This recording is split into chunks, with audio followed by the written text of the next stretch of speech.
अपन क्या है, आज मादा जनन तंत्र का एक भाग जिसका नाम अंडाशय है उसका अध्ययन करेंगे। बच्चों, अंडाशय क्या होता है उसका अपन अध्ययन करेंगे। तो सबसे पहले आप बताओ, अंडाशय एक जोड़ी होते हैं, ठीक है। आपको सबसे पहले अंडाशय के बारे में बताना है। अंडाशय एक जोड़ी होते हैं, इसको ओवेरी के नाम से जानते हैं। ये मादा जनन तंत्र का मुख्य जनन अंग है। अंडाशय की विशेषता में सबसे पहले बताना है, अंडाशय एक जोड़ी होते हैं, ठीक है। दूसरी विशेषता ये बतानी है, ये ठोस और सघन पिंड है। दूसरी विशेषता बताओगे, ये ठोस और सघन पिंड होते हैं, बिल्कुल ठोस होते हैं और सघन पिंड होते हैं। फिर उसके बाद नेक्स्ट विशेषता आपको बतानी है। आपने बताया अंडाशय एक जोड़ी है, ये ठोस और सघन पिंड है। इनकी उत्पत्ति भ्रूण के मेसोडर्म से होती है। इनकी उत्पत्ति भ्रूण के कौन से स्तर से होती है? मेसोडर्म से होती है। फिर उसके बाद में आपको बताना है, ये उदर गुहा में पाए जाते हैं। कहाँ पाए जाते हैं? ये उदर गुहा में पाए जाते हैं। आप बताओगे एक जोड़ी है, ठोस और सघन पिंड है।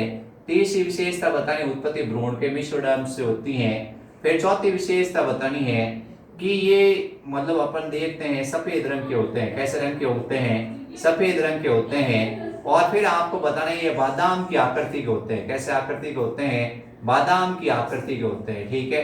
तो आपने बताया ये सफेद रंग के हैं और ये बादाम की आकृति के हैं। फिर आपको नेक्स्ट विशेषता बतानी है कि अंडाशय एक झिल्ली होती है जिसका नाम होता है आंत्रयोजनी झिल्ली। कौन सी झिल्ली होती है? आंत्रयोजनी झिल्ली या मेसोवेरियम झिल्ली द्वारा ये उदर की भित्ति से जुड़े होते हैं। किसकी भित्ति से जुड़े होते हैं? जो उदर की भित्ति होती है उससे जुड़े होते हैं, ठीक है। फिर ये आपको बताना है, ये वर्कों के ठीक नीचे स्थित होती है। जो दोनों किडनियां होती हैं, इन वर्कों के ठीक नीचे स्थित होते हैं। जो वृक्क है, वर्कों के ठीक नीचे स्थित होते हैं और शरीर के पृष्ठ पार्श्व भाग में पाए जाते हैं। कहाँ पाए जाते हैं? शरीर के पृष्ठ पार्श्व भाग में पाए जाते हैं। ये अंडाशय का नॉर्मल इंट्रोडक्शन चल रहा है, ठीक है। अब अंडाशय में मेन अब क्वेश्चन बना है, अंडाशय है वो मुख्य जननांग है। अंडाशय की विशेषता आप बताओगे, ये मुख्य जननांग है। अब ये मुख्य जननांग क्यों है? क्योंकि इसमें अंड जनन की क्रिया होती है और अंडाणु बनते हैं। इसमें अंड जनन की क्रिया होती है और इसमें क्या बनते हैं? अंडाणु बनते हैं, ठीक है। तो सॉरी, इसमें अंड जनन की क्रिया होती है और इसमें अंडाणु बनते हैं। अब ये मुख्य जनन अंग है। क्या है? मुख्य जनन अंग है। मुख्य जननांग होने का पहला कारण है, इसमें अंड जनन की क्रिया होती है, अंडाणु बनते हैं और इसके द्वारा स्टेरॉइड हार्मोन निकलते हैं। इसके द्वारा दो स्टेरॉइड हार्मोन निकलते हैं। इसके द्वारा कितने हार्मोन निकलते हैं? दो स्टेरॉइड हार्मोन निकलते हैं। एक हार्मोन का नाम होता है एस्ट्रोजन। एक हार्मोन का नाम क्या है? एस्ट्रोजन हार्मोन है। और दूसरे हार्मोन का नाम है प्रोजेस्टेरोन। क्या है? ये दो नाम आपको याद रखने बच्चों, ये दोनों नाम इंपॉर्टेंट है। क्वेश्चन आता है कि अंडाशय से कौन कौन से हार्मोन निकलते हैं? अंडाशय से दो हार्मोन निकलते हैं। एक हार्मोन को कहते हैं एस्ट्रोजन और दूसरे हार्मोन को कहते हैं प्रोजेस्टेरोन। जो एस्ट्रोजन हार्मोन है, ये महिलाओं में द्वितीयक लैंगिक लक्षणों की उत्पत्ति करता है। ये महिलाओं में क्या करता है? द्वितीयक लैंगिक लक्षणों की उत्पत्ति करता है। महिलाओं में क्या करेगा? द्वितीयक लैंगिक लक्षणों की उत्पत्ति करेगा। द्वितीयक लैंगिक लक्षण इन द सेंस अपन कहेंगे जैसे आवाज का भारी होना, स्वभाव में मधुरता आना, विपरीत लिंगी के प्रति आकर्षण होना, शरीर के नितंब भाग में वसा का जमा होना और इसके अलावा आपको बताना शरीर कुछ भागों में बालों को उगना, स्तन ग्रंथियों का विकास होना और ये जननांगों का भी विकास करता है। किसका करता है? जननांगों का भी विकास करता है। दो कार्य हैं इसके। पहला कार्य है महिलाओं में द्वितीयक लैंगिक लक्षणों का विकास करना और जननांग विकास करना। अब प्रोजेस्टेरोन हार्मोन क्या करता है? ये गर्भाशय को गर्भ धारण के लिए तैयार करता है। इसका काम होता है गर्भाशय को गर्भ धारण के लिए तैयार करना। जो गर्भाशय है उसको गर्भ धारण के लिए तैयार करना, यानी गर्भाशय की आरेखित पेशियों में संकुचन और शीतलन रोकना। इसका मेन काम होता है गर्भाशय की जो आरेखित पेशियां हैं, गर्भाशय की आरेखित पेशियां हैं उसमें ये संकुचन और शीतलन रोकता है। तो ये इसका इंट्रोडक्शन हो गया। इंट्रोडक्शन क्या हो गया? सबसे पहले आपने बताया अंडाशय एक जोड़ी है। दूसरी विशेषता आपने बताई ये ठोस और सघन पिंड है। अंडाशय ठोस और सघन होता है। इसमें बहुत सारी प्राथमिक अंड कोशिका, द्वितीय अंड कोशिका, तृतीय अंड कोशिका भरी होती हैं, इसलिए ठोस और सघन पिंड है। इसकी उत्पत्ति भ्रूण के मेसोडर्म से होती है। ये सफेद रंग का है, बादाम की आकृति का है और एक मेसोवेरियम झिल्ली होती है, आंत्रयोजनी झिल्ली होती है, उससे उदर की भित्ति से जुड़ा होता है वर्कों के ठीक नीचे, किडनी के ठीक नीचे शरीर के पृष्ठ पार्श्व भाग में स्थित होता है। अब सवाल यहाँ से पुट अप होता है, ये सवाल कोई नहीं पूछता है। इसमें एक सवाल आ सकता है कि अंडाशय है वो कौन से भ्रूण के स्तर से बनता है, मेसोडर्म से। ये थोड़ा आपको याद रखना है। जैसे ये वर्षण किससे बना था, मेसोडर्म से। वैसे जनन स्तर 3 स्तर होते हैं, एक्टोडर्म, एंडोडर्म और मेसोडर्म। तो ये किससे बनता है, मेसोडर्म से। ये मुख्य जननांग है। इसमें मुख्य जननांग होने के 2 कारण है। पहला कारण है इसमें अंडजनन की क्रिया होती है, अंडाणु बनते हैं। दूसरा इससे स्टेरॉइड्स हार्मोन निकलते हैं, एस्ट्रोजन और प्रोजेस्टेरोन। ये आपको हार्मोन याद रखने हैं, दोनों हार्मोन इंपॉर्टेंट है, एस्ट्रोजन और प्रोजेस्टेरोन। एस्ट्रोजन और प्रोजेस्टेरोन हार्मोन पे क्वेश्चन आता है कि अंडाशय से कौन से 2 हार्मोन निकलते हैं। एक हार्मोन निकलता है एस्ट्रोजन, दूसरा हार्मोन निकलता है प्रोजेस्टेरोन। एस्ट्रोजन का बच्चों नॉर्मल काम होता है महिलाओं के अंदर, 2 काम है, एक तो द्वितीयक लैंगिक लक्षणों का विकास करना, एक जननांगों का विकास करना। अब ये द्वितीयक लैंगिक लक्षण इन द सेंस अपन कहते हैं आवाज का भारी होना, स्वभाव का मधुरता होना, विपरीत लिंगी के प्रति आकर्षण होना, शरीर कुछ भागों में बाल होना, नितंब भाग में वसा का जमा होना, और इसके अलावा जननांगों का विकास करता है। और प्रोजेस्टेरोन हार्मोन का काम है गर्भाशय की आरेखित पेशियों में संकुचन और शीतलन रोकना, गर्भाशय की आरेखित पेशियों में संकुचन और शीतलन रोकना, और गर्भाशय को गर्भ धारण के लिए तैयार करना। ये काम होता है इस निषेचन के बाद। प्रोजेस्टेरोन हार्मोन निषेचन के बाद सक्रिय होता है और गर्भाशय को आरेखित पेशियों में संकुचन और शीतलन रोकता है और गर्भाशय को गर्भ धारण के तैयार करता है। ये अपन ने अंडाशय का नॉर्मल इंट्रोडक्शन पढ़ा है। अब अंडाशय के अपन और डीप में पढ़ेंगे अंडाशय क्या होता है। आप लोग मेरे चैनल को सब्सक्राइब कीजिए, लाइक कीजिए और कमेंट कीजिए। आप इस वीडियो को ध्यान से देखिए, मैं इसके आखिर में आपसे 2 क्वेश्चन पुट अप करूंगा।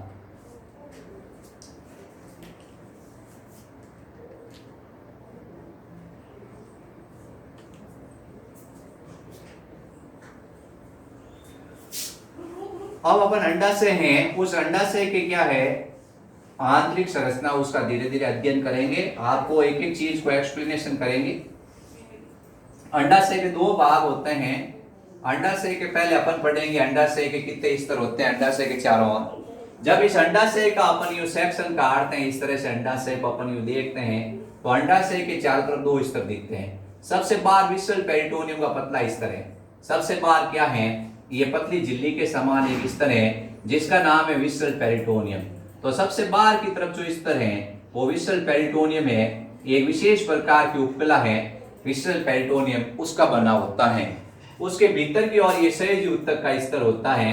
इसके भीतर की ओर ये सहज उत्तक का स्तर है। इसके भीतर की ओर ये सहज उत्तक का स्तर है जिसका नाम ट्यूनिका एल्बुजिनिया है। तो 2 स्तर हो गए। पहला स्तर हो गया विसरल पेरिटोनियम का, दूसरा हो गया ट्यूनिका एल्ब्यूजिनिया। 2 स्तर हो गए। अब तीसरा स्तर इसके भीतर की ओर और एक और स्तर होता है जिसका नाम होता है जनन उपकला। तो इसमें 3 स्तर होते हैं। जब अपन इसका अनुप्रस्थ काटते हैं तो अपने को 3 स्तर दिखाई देते हैं। कितने स्तर दिखाई देते हैं बच्चों, 3 स्तर दिखाई देते हैं। सबसे बाहर की तरफ विसरल पेरिटोनियम जो पतली झिल्ली के समान है, फिर उसके बाद ट्यूनिका एल्बुजिनिया है जो मध्य स्तर है, सहज उत्तक का बना होता है, और सबसे भीतर की स्तर होता है जिसका नाम होता है जनन उपकला। अब जब इसका अनुप्रस्थ काटा जाता है तो इसके 2 स्तर दिखाई देते हैं। बाहरी स्तर को कहते हैं कॉर्टेक्स और भीतरी स्तर को कहते हैं मेडुला। क्या कहते हैं, कॉर्टेक्स और मेडुला कहते हैं। कॉर्टेक्स बाहरी स्तर है और मेडुला कैसा स्तर है, भीतरी स्तर है। अब कॉर्टेक्स और मेडुला का एक ऐसा स्तर होता है जहां रक्त वाहिनियां पाई जाती है। जहां क्या पाई जाती हैं, रक्त वाहिनियां पाई जाती हैं, कोलेजन तंतु पाए जाते हैं। इसके अलावा प्राथमिक पुट्टिका, द्वितीयक पुट्टिका और तृतीयक पुट्टिकाएं पाई जाती हैं। उसको कहते हैं स्ट्रोमा। क्या कहते हैं, स्ट्रोमा कहते हैं। तो स्ट्रोमा क्या है, स्ट्रोमा कॉर्टेक्स और मेडुला का ऐसा भाग है। कॉर्टेक्स भाग बाहरी भाग होता है, मेडुला भाग भीतरी भाग होता है। कॉर्टेक्स और मेडुला का ऐसा भाग जिसके अंदर आपको बताना है रक्त वाहिनियां होती है इस तरह से। इसके अलावा इसमें तंत्रिका तंतु होते हैं, इलास्टिन प्रोटीन होते हैं और पुट्टिकाएं पाई जाती हैं। प्राथमिक पुट्टिका, द्वितीयक पुट्टिकाएं, तृतीयक पुट्टिकाएं, ग्रेफिन पुट्टिकाएं, ये सब इसमें पाई जाती हैं। तो इस तरह से अंडाशय को अपन देखते हैं। तो अंडाशय के अंदर क्या होता है आपको सीधा याद रखना है।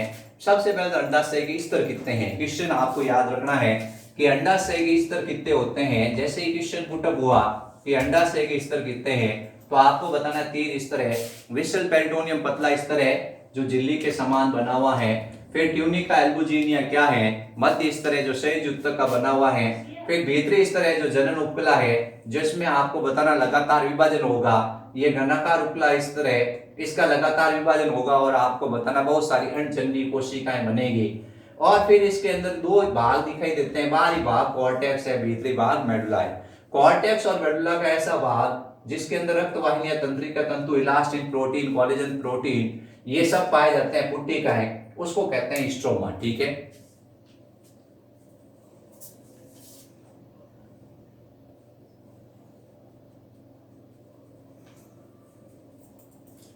अब अपन इसमें अंडाशय में क्या है, प्राथमिक पुट्टिका, द्वितीय पुट्टिका, ग्रेफेन पुट्टिका, उन सब पुट्टिकाओं का अध्ययन करेंगे कि प्राथमिक पुट्टिका क्या होती है, द्वितीय पुट्टिका क्या होती है, ग्रेफेन पुट्टिका क्या होती है, उसका अध्ययन करेंगे।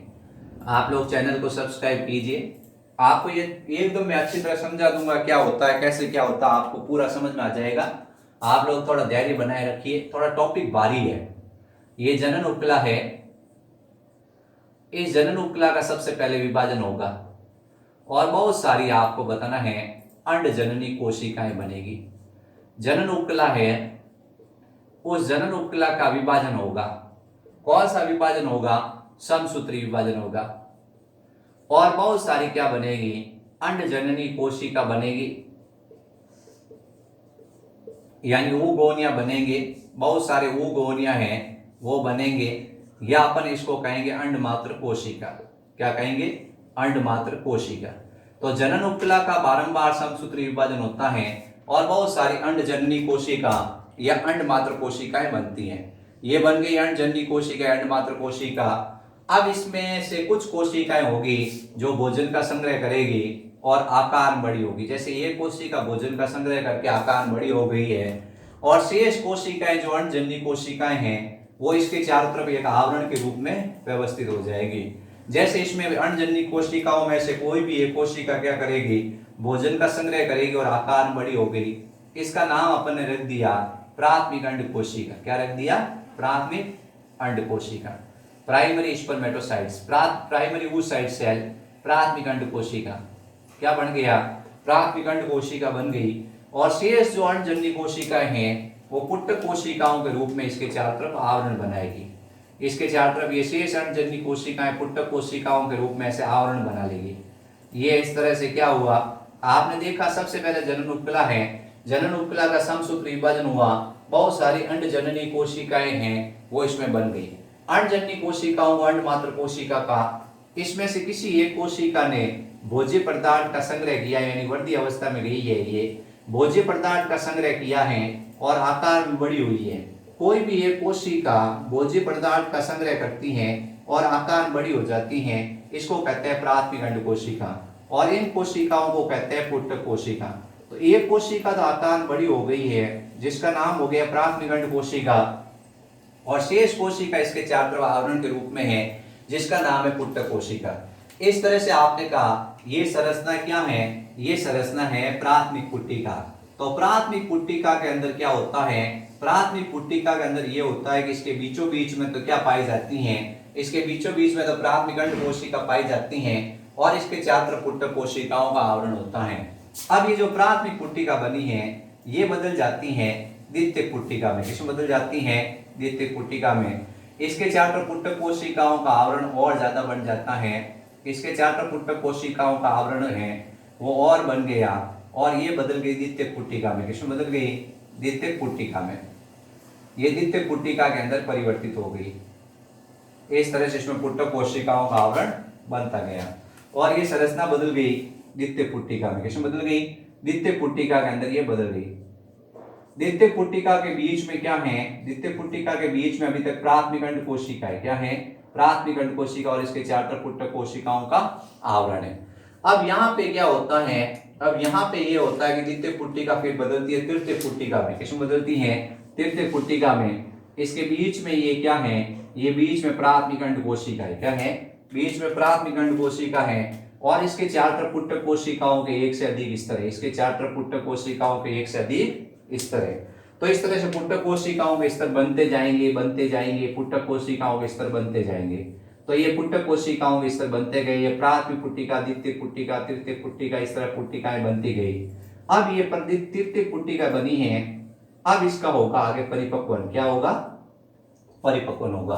तो ये क्या बन गई, तृतीय पुट्टिका बन गई, क्या बन गई, तृतीय पुट्टिका, तृतीय पुट्टिका बन गई है। ठीक है, तो सबसे पहले जनन उपकला है, जनन उपकला का समसूत्र विभाजन हुआ, बहुत सारी अंडजन्य कोशिका या अंडमात्र कोशिका बनी है।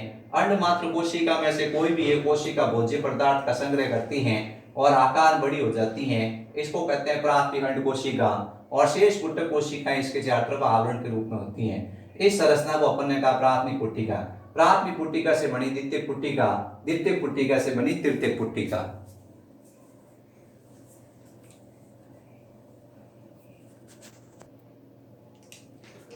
इस तरह से आपने देखा ये जनन उपकला है, इस जनन उपकला का समसूत्र विभाजन हुआ, अंडजन्य कोशिका बनी है और ये वर्ती अवस्था है उसमें प्रवेश हुआ है।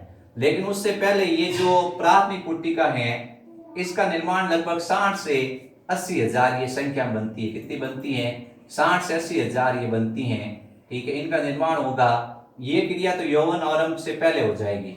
यानी कि आपको बताना है जो भ्रूण अवस्था होती है, भ्रूण अवस्था के अंदर ये क्रिया हो जाती है और ये 60 से 80 हजार ये बन जाती है प्राथमिक पुट्टिका यौवन आरंभ आने के बाद में। फिर उसके बाद में आगे क्या होगा, ये क्रिया होगी। तो भ्रूणीय अवस्था में क्या होगा, करोड़ों की संख्या में क्या होगी, अंडजन्य कोशिका बनेगी और 60 से 80 हजार क्या होगी, प्राथमिक पुट्टिकाएं यौवन आरंभ में बनेगी। ये ध्यान रखना है कि भाई यौवन आरंभ से पहले पहले भ्रूणीय अवस्था में क्या हुआ, अंडजन्य कोशिका बन गई।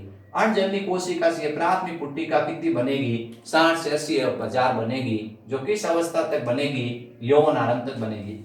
फिर यौवन आरंभ के बाद द्वितीय पुट्टिका, तृतीय पुट्टिका बनती हैं। अब यहाँ पे क्या होता है, ये तृतीय पुट्टिका बनने के बाद में ये जो बीच में प्राथमिक अंड कोशिका है, इस प्राथमिक अंड कोशिका का अर्धसूत्री प्रथम विभाजन पूरा हो जाएगा। ये जो प्राथमिक अंड कोशिका है, इस प्राथमिक अंड कोशिका का अर्धसूत्री विभाजन पूरा हो जाएगा और क्या बनेगी, एक द्वितीय अंड कोशिका और एक ध्रुवकाय बनेगी। एक द्वितीय अंड कोशिका और एक क्या बनेगी, ध्रुवकाय बनेगी। ये इस तरह से आपने देखा कि ये क्या था, ये प्राथमिक अंड कोशिका थी। प्राथमिक अंड कोशिका का अर्धसूत्री प्रथम विभाजन हुआ, प्राथमिक अंड कोशिका का क्या हुआ, अर्धसूत्री प्रथम विभाजन हुआ है। प्राथमिक अंड कोशिका का अर्धसूत्री प्रथम विभाजन हुआ है और अर्धसूत्री प्रथम विभाजन होता है वो न्यूनकारी विभाजन होता है, उसमें गुणसूत्रों की संख्या आदि हो जाती है। एक बनती है द्वितीय अंड कोशिका, एक क्या बनती है, द्वितीय अंड कोशिका, और एक बनती है ध्रुवकाय। तो इस तरह से इसमें द्वितीय अंड कोशिका और ध्रुवकाय का निर्माण हो गया। क्या हो गया, द्वितीय अंड कोशिका और ध्रुवकाय का निर्माण हो गया। तो इस तरह से अपन ने देखा कि जनन उपकला है, जनन उपकला के समसूत्री विभाजन से बहुत सारी अंडजन्य कोशिका या अंडमात्र कोशिका बन गई। फिर ये अंडमात्र कोशिका का निर्माण है वो भ्रूणीय अवस्था में हो गया। फिर उसके बाद में क्या होता है, कोई भी एक पुटक कोशिका भोज्य पदार्थ का संग्रह करती है, प्राथमिक अंड कोशिका बनाती है और उसके चारों तरफ पुटक कोशिकाओं का आवरण बन जाता है।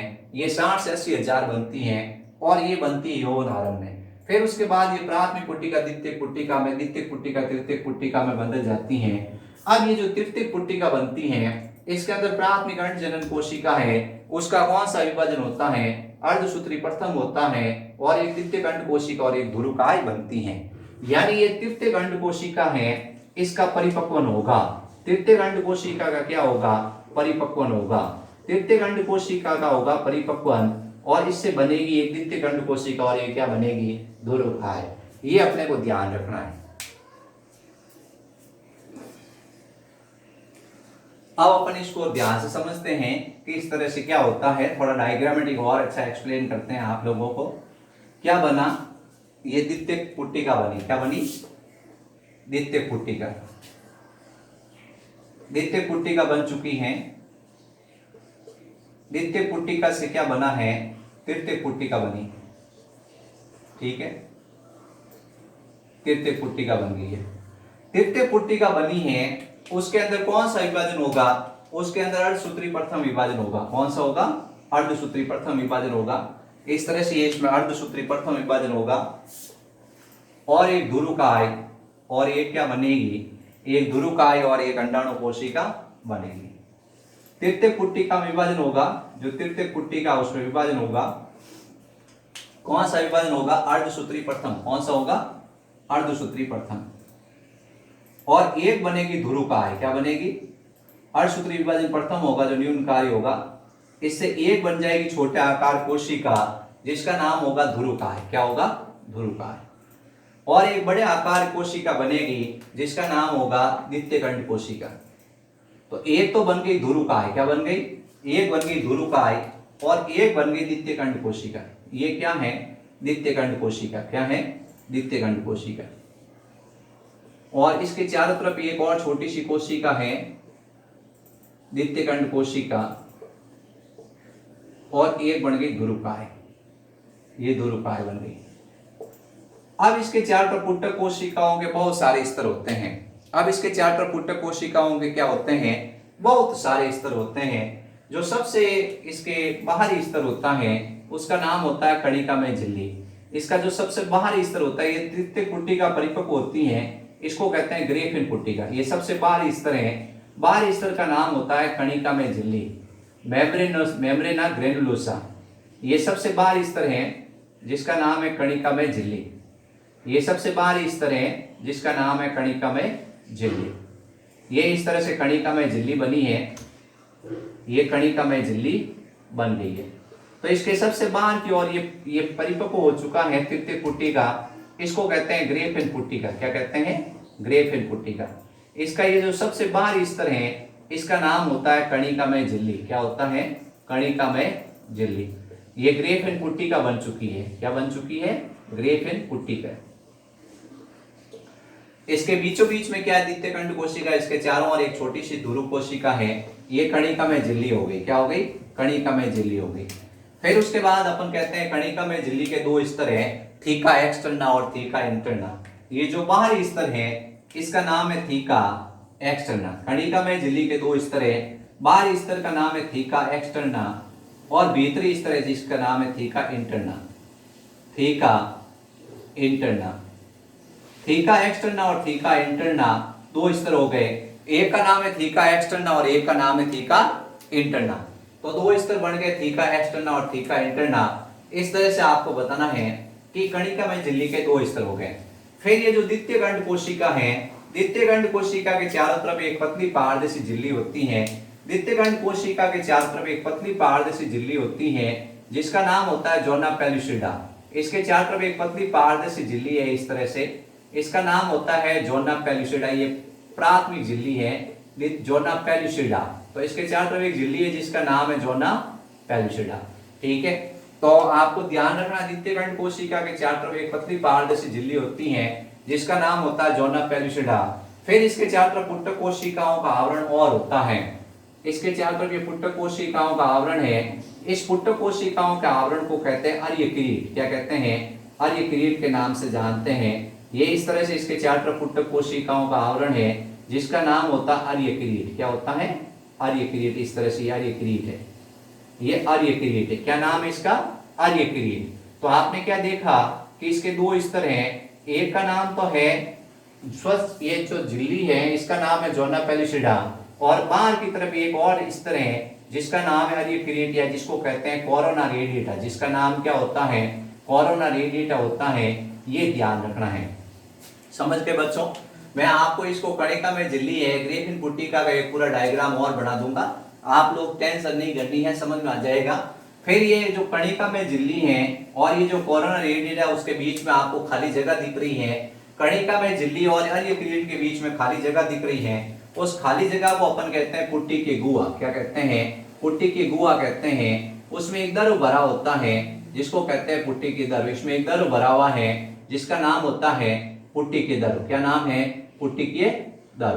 तो आपको बताना है इस पुट्टी की गुहा के अंदर एक दर भरा हुआ जिसका नाम पुट्टी की दर है। ये बाहरी स्तर है जिसका नाम कणिका में झिल्ली है और भीतरी स्तर है जिसका नाम कोरोना रेडिएटा है। दोनों एक स्थान से आपस में जुड़ी रहती हैं। दोनों एक स्थान से आपस में जुड़ी हुई रहती हैं। ये दोनों आपस में एक स्थान से जुड़ी हुई हैं। इसका नाम आपको बताना है कि ये अंडधर चक्र है, डिस्कस प्रोरिगेस। ये अंडधर चक्र के नाम से जाना जाता है। इसको क्या कहते हैं, अंडधर चक्र कहते हैं। ठीक है, तो अपन ने क्या देखा, अपन ने सबसे पहले देखा है कि जनन उपकला का समसूत्र विभाजन हुआ, अंडजन्य कोशिका बनी है, अंडजन्य कोशिका से बनी प्राथमिक पुट्टिका, प्राथमिक पुट्टिका से द्वितीय पुट्टिका, द्वितीय पुट्टिका से तृतीय पुट्टिका, और तृतीय पुट्टिका से ये संरचना बनी है। इस संरचना को अपन ने कहा ग्रेफियन पुट्टिका। क्या कह दिया, ग्रेफियन पुट्टिका कह दिया। ग्रेफियन पुट्टिका क्या है, परिपक्व पुट्टिका है। कैसी है, परिपक्व पुट्टिका है। इसमें से द्वितीय अंड कोशिका बाहर आ जाएगी, इसमें से द्वितीय अंड कोशिका बाहर आ जाएगी, और जैसे ये द्वितीय अंड कोशिका इसमें से बाहर आएगी, इस क्रिया को अपन अंडोत्सर्ग कहेंगे, और इसका नियंत्रण एक हार्मोन करेगा जिसका नाम होगा ल्यूटिनाइजिंग हार्मोन। तो इस क्रिया का एक नियंत्रण हार्मोन करता है जिसका नाम होता है ल्यूटिनाइजिंग हार्मोन। इसमें से द्वितीय अंड कोशिका बाहर निकल जाती है, यानी अंडाशय में से द्वितीय अंड कोशिका बाहर निकल जाएगी, ग्रेफिन में से द्वितीय अंड कोशिका बाहर निकल जाएगी। इसको अपन कहते हैं, ये क्या कहते हैं, इसको अपन कहते हैं अंडोत्सर्ग। क्या कहते हैं, अंडोत्सर्ग कहते हैं। तो ये बाहर वाला इस तरह इसका नाम कणिका में झिल्ली है, और इसके चारों तरफ इस तरह इसका नाम कोरोना रेडिएटा है, और इसके भीतर की तरफ क्या है, एक पतली झिल्ली है जिसका नाम जोना पेलिसिडा है। तो ये आपको याद रखना है कि ग्रेफिन पुट्टिका के अंदर क्या क्या होता है। अपन एक डायग्राम और बनाएंगे इसका, और पूरा इसको समझ लेंगे।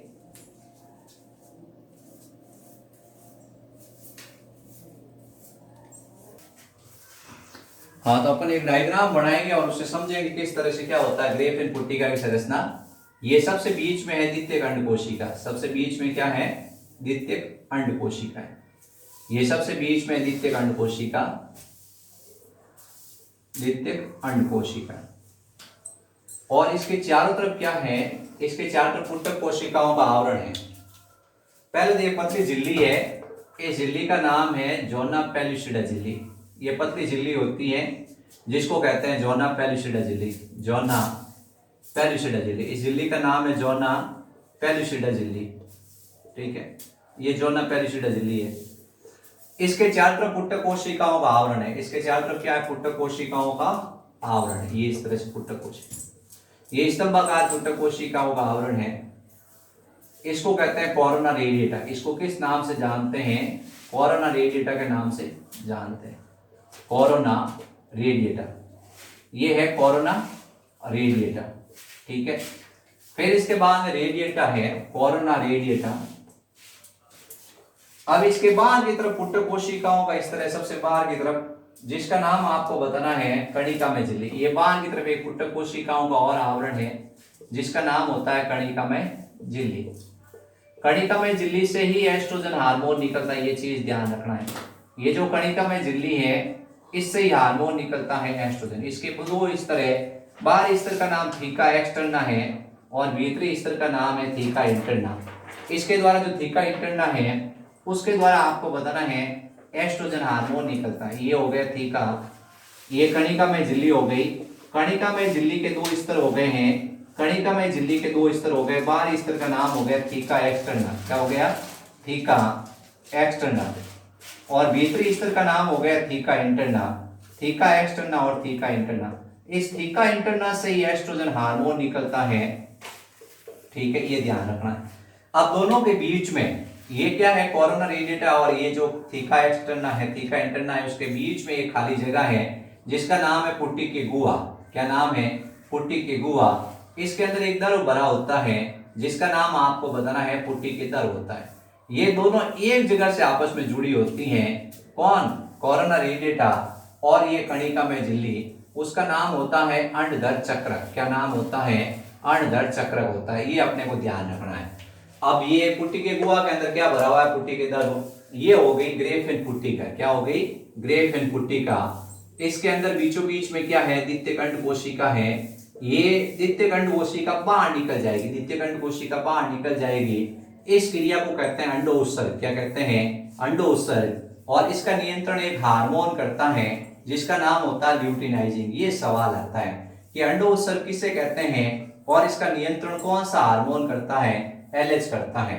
ये द्वितीय अंड कोशिका इसमें से बाहर आ जाती है, इसको अपन कहते हैं अंडोत्सर्ग, और ये ल्यूटिनाइजिंग हार्मोन इसका नियंत्रण करता है।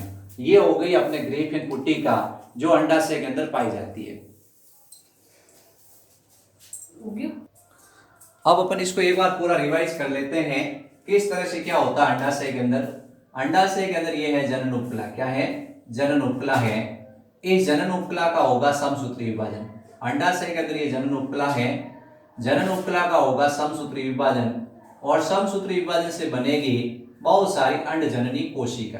बहुत सारी क्या बनेगी, अंडजननी कोशिका, या इनको कहते हैं अंडमात्र कोशिका। क्या कहते हैं, अंडमात्र कोशिका। फिर इसमें से कोई भी एक कोशिका आकार बड़ी होगी, इसका नाम होगा प्राथमिक पुट्टिका। क्या होगा, प्राथमिक पुट्टिका। प्राथमिक अंड कोशिका है और इसके चार तरफ पुट्टक कोशिकाओं का आवरण है, इसको कहते हैं प्राथमिक पुट्टिका। प्राथमिक पुट्टिका से बनेगी द्वितीय पुट्टिका, द्वितीय पुट्टिका से बनेगी तृतीय पुट्टिका, तृतीय पुट्टिका से बनेगी ग्रेफिन पुट्टिका। क्या बनेगी, तृतीय पुट्टिका से बनेगी ग्रेफिन पुट्टिका। क्या बनेगी, ग्रेफिन पुट्टिका। अब ग्रेफिन पुट्टिका है, उस ग्रेफिन पुट्टिका का क्या होगा, अंडो उत्सर्ग। ग्रेफिन पुट्टिका में से अंडो उत्सर्ग हो जाएगा, और जो पीछे जो बच्चे की संरचना, जो पीछे कणिका में झिल्ली और जो संरचना बनेगी, उससे बनेगा पीत पिंड। पीले रंग की एक संरचना बनेगी जिसका नाम पीत पिंड, या जिसको क्या कहते हैं, कॉर्पस ल्यूटियम के नाम से जानते हैं। पीत पिंड या कॉर्पस ल्यूटियम बनेगा। इसके द्वारा एक संरचना बनेगी जिसका नाम होगा पीत पिंड या कॉर्पस ल्यूटियम। ग्रेफिन पुट्टिका अंडो उत्सर्ग के बाद बदल जाती है पीत पिंड या कॉर्पस ल्यूटियम में, और इस पीत पिंड या कॉर्पस ल्यूटियम से एक हार्मोन निकलता है जिसका नाम होता है प्रोजेस्टेरोन। ये सवाल सबसे इंपॉर्टेंट है, ये सवाल कई बार आ चुका है कि प्रोजेस्टेरोन हार्मोन का स्त्राव किससे होता है, पीत पिंड या कॉर्पस ल्यूटियम से होता है। ये क्या करता है, गर्भाशय की आरेखित पेशियों का संकुचन और शीतलन रोकता है और गर्भाशय को गर्भ धारण के लिए तैयार करता है। ये पीत पिंड स्थायी हो जाता है यदि निषेचन हो जाएगा तो। यदि महिला के अंदर निषेचन हो जाता है तो क्या हो जाता है, निषेचन हो जाता है तो ये पीत पिंड स्थायी हो जाएगा, यानी कॉर्पस ल्यूटियम स्थायी हो जाएगा, और ये प्रोजेस्टेरोन हार्मोन निकलता रहेगा, और महिला आंतरिक चक्र में नहीं आएगी, या बार बार मेंस्ट्रुएशन साइकिल उसमें जो प्रोसेस हो रहा है वो स्टॉप हो जाएगा, यानी वो एमसी में आनी बंद हो जाएगी। यानी जैसे उसमें निषेचन हो गया है तब तो पीत पिंड स्थायी हो जाएगा और उसमें आंतरिक चक्र रुक जाएगा, और ये पीत पिंड आगे किसी प्रकार का परिवर्तन नहीं होने देगा। लेकिन यदि निषेचन नहीं होता है, ये महिला किसी पुरुष के संभोग नहीं करती, या मान लो किसी कारण से उसमें निषेचन नहीं हो रहा है, तो ये पीत पिंड श्वेत पिंड में बदल जाएगा। ये पीत पिंड श्वेत पिंड में बदल जाएगा, कॉर्पस एल्बिकेंस में बदल जाएगा, और ये शरीर से बाहर निकल जाएगा। ये किससे बाहर निकल जाएगा, ये शरीर से बाहर निकल जाएगा मेंस्ट्रुएशन साइकिल के साथ। तो इस तरह से उसमें आंतरिक चक्र स्टार्ट हो जाएगा, यानी मातृ चक्र प्रारंभ हो जाएगा। वापस उसमें क्या होगा, रक्त स्त्राव प्रारंभ हो जाएगा, और ये श्वेत पिंड बाहर निकलते रहेंगे। तो इस तरह से पीत पिंड बदल गया श्वेत पिंड में। ये पीत पिंड श्वेत पिंड में कब बदलता है, जब निषेचन नहीं होता है तो। जब निषेचन हो जाता है तो। ये सवाल अपने को ध्यान रखना है, ठीक है। तो ये अंडाशय की संरचना हो गई बच्चों। आप मेरे चैनल को लाइक, सब्सक्राइब और शेयर कीजिए। अब मैं आपको दो सवाल पूछता हूँ। पहला सवाल ये है कि अंडाशय से कौन से दो हार्मोन निकलते हैं। दूसरा सवाल है कि प्रोजेस्टेरोन हार्मोन का कार्य क्या है। आप कमेंट बॉक्स में दोनों प्रश्नों का उत्तर लिखिए, और आप इस वीडियो को ध्यान से देखिए, समझने की कोशिश कीजिए। काफी टिपिकल है, इसको मैंने समझाने की कोशिश की है, लेकिन आपको लगेगा सर हमें ये टूटा फूटा है बार बार, तो आप कोई बात नहीं, इसको बार बार देख के कॉम्प्रोमाइज करके समझने की कोशिश कीजिए। थैंक यू बच्चों।